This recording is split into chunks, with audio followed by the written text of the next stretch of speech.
जब डरोगे तब देखोगे।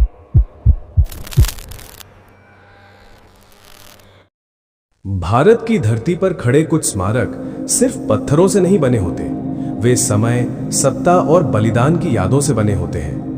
दिन के उजाले में ये जगह इतिहास लगती है, लेकिन रात के अंधेरे में यही इतिहास सवाल पूछने लगता है। आज की कहानी है पुणे के उस किले की जहां मराठा साम्राज्य की शान भी बसी और एक ऐसी चीख भी जो सदियों बाद आज भी सुनी जाती है।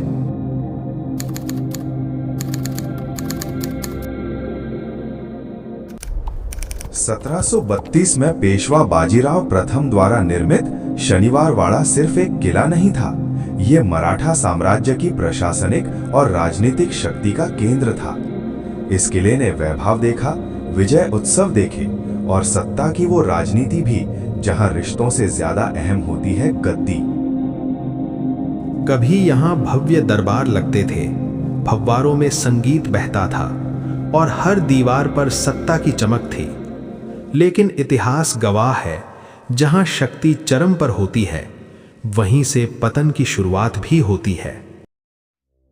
समय बदला और शनिवारवाड़ा की दीवारों के भीतर षड्यंत्र जन्म लेने लगे, भरोसे टूटने लगे, अपने ही अपने खिलाफ खड़े हो गए और इस सत्ता संघर्ष के बीच एक युवा पेशवा फंस चुका था। 1773 की वो रात इतिहास की सबसे भयावह रातों में से एक। नारायण राव पेशवा महल के गलियारों में जान बचाकर भागते हुए, कहां भाग रहा है? लेकिन सत्ता के खेल में उस आवाज को सुनने वाला कोई नहीं था। और उसी रात शनिवारवाड़ा ने खून देखा।